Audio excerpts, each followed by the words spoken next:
In the small town of Konotop, Ukraine, a 25-year-old chemistry student, Vladimir Leonos, met his demise in a shocking accident involving his favorite pastime, chewing gum. Known for his passion for science and penchant for experimenting with various chemicals, Vladimir, a student at the Kiev Polytechnic Institute, was back home for the holidays, spending much of his time on his computer and delving into his studies. Opting for his favorite pastime, he unknowingly dipped his chewing gum into an unidentified explosive powder, which he had been using for his chemistry experiments. The explosive, later revealed to be 4 times more potent than TNT, bore an uncanny resemblance to the citric acid Vladimir commonly used to enhance the sour taste of his gum. The explosion that followed was devastating, blowing off half of Vladimir's face, including his jaw. Emergency services, though summoned promptly, were unable to save him. The explosive, discovered to be exceptionally potent, raised chilling questions about the circumstances surrounding Vladimir's death. Investigators found about 100 grams of the mysterious explosive powder on Vladimir's work table, highlighting the possibility that he had mistakenly confused it with the innocuous citric acid. Friends and classmates, still reeling from the shock, shared anecdotes of Vladimir's love for science, revealing a young man who dreamed of becoming a scientist. The aftermath of the incident left both the community and law enforcement grappling with the mysterious nature of the explosive substance. The explosion, triggered by Vladimir's unsuspecting chewing of the gum, raised speculation about whether it was catalyzed by the chemical reacting with his saliva or the pressure exerted as he chewed on the deadly mixture. As authorities conduct further tests to unravel the intricacies of this tragic event, Konotop remains haunted by the unforeseen consequences of a young scientist's experiment gone horribly wrong. Extreme sports push the boundaries of physical and mental limits, offering an adrenaline-fueled escape from the ordinary. Whether soaring through the air in wingsuits, conquering treacherous mountain slopes, or riding powerful waves, participants embrace the thrill of danger with a passion for the extraordinary. Rona's journey began on November 2, 1976, in the vibrant city of San Francisco, California. Rona made a mark not only as an athlete, but also as an actor. His notable appearances included the Nitro Circus Series, 2006, One for the Road, 2011, and Light the Wick, 2010. On a fateful morning in Olympic Valley, California, the sunlit sky served as a backdrop for the daring feats of MTV star and extreme sports enthusiast Rona. Little did the more than 100 spectators know that this picturesque setting would bear witness to tragedy. As part of a 3-man parachute team performing at the 4th annual Squaw Valley Institute Celebrity Golf Classic, Rona's descent took an unexpected turn. Off target and veering dangerously close to the tree line, he collided with a tree in a moment that would forever alter the course of the day.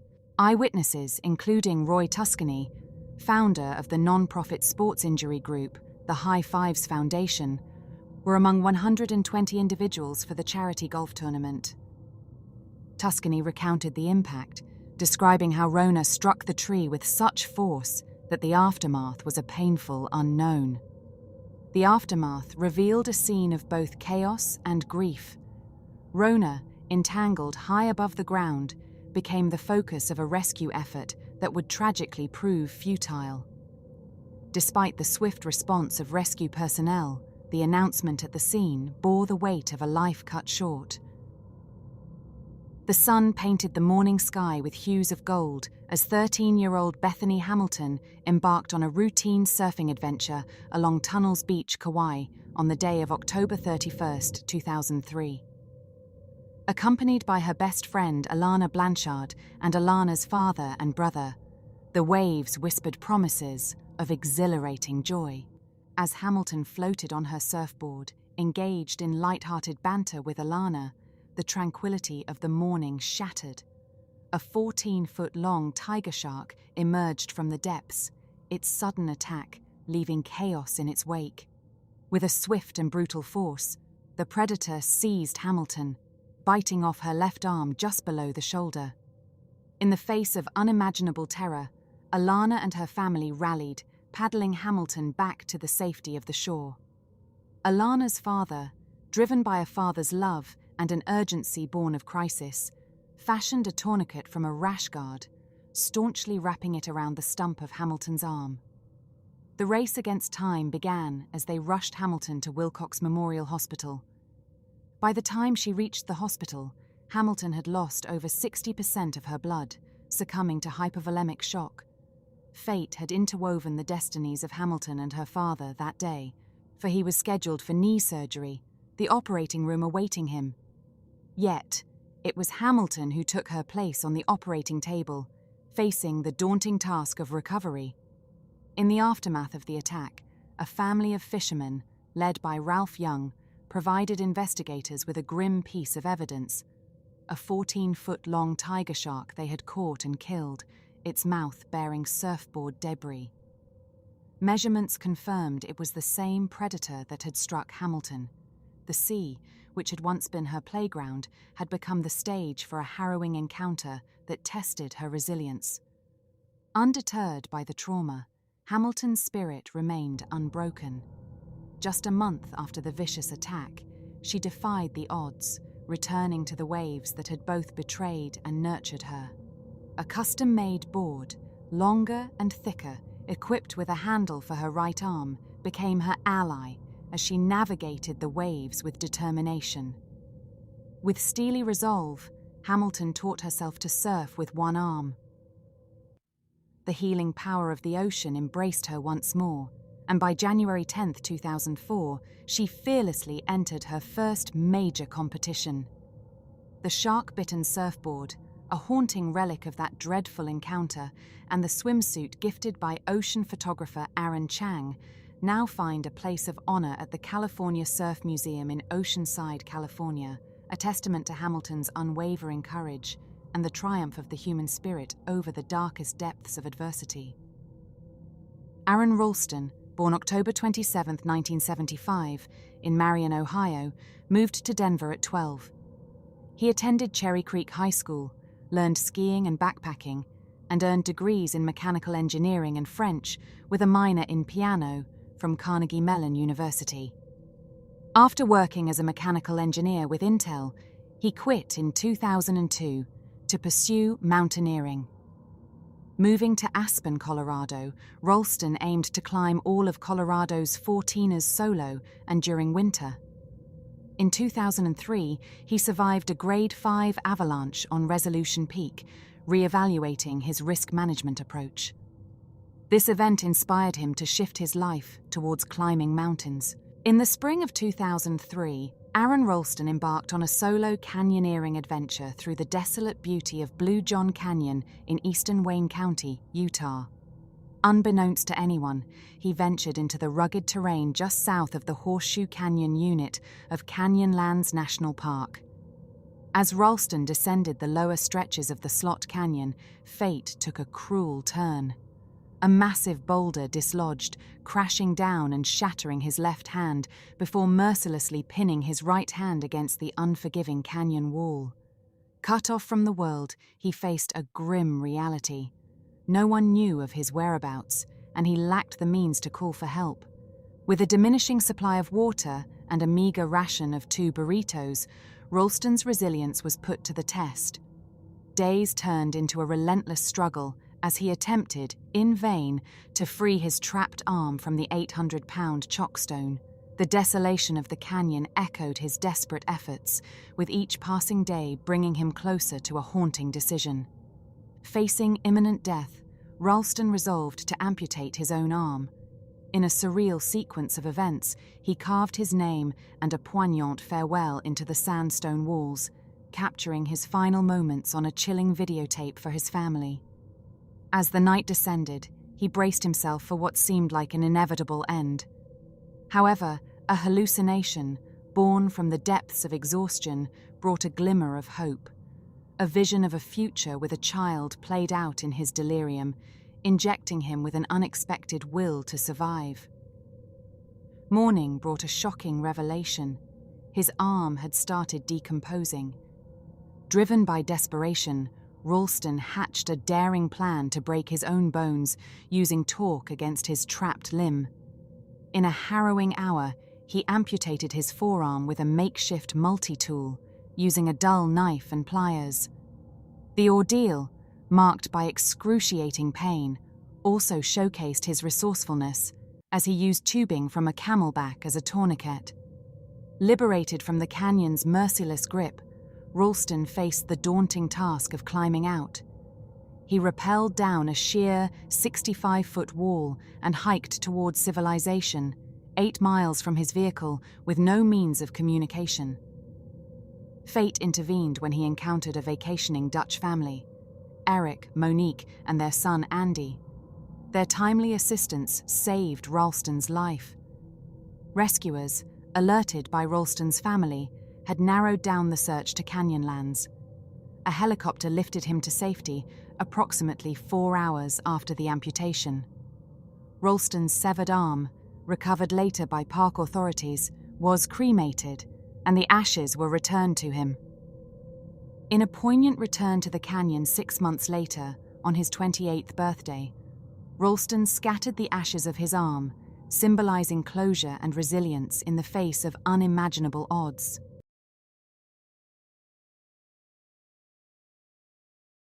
Within the enchanting tapestry of nature, animals unveil an unpredictable yet endearing allure. From the mysterious behaviors of wild creatures to the playful surprises of our domestic companions, their charm lies in the unexpected. On a quiet Quebec highway, an extraordinary event transpired, weaving a tapestry of tragedy and peculiarity. In the darkness, a speeding car collided with a formidable 440-pound black bear, launching the unsuspecting creature into a ghastly trajectory.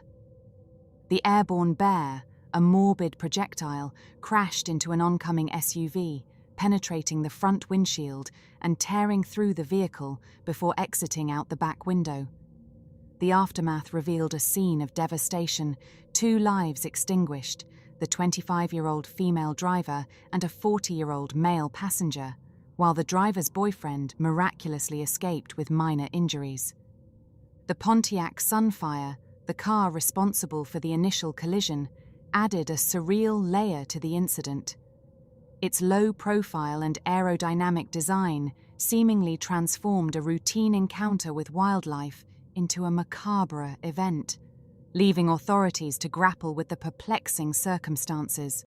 In Campbellton, New Brunswick, on August 5, 2013, 2 young brothers, Noah and Connor Barth, aged 4 and 6, were visiting their friend's father's pet store, where they met a tragic end at the coils of an African rock python.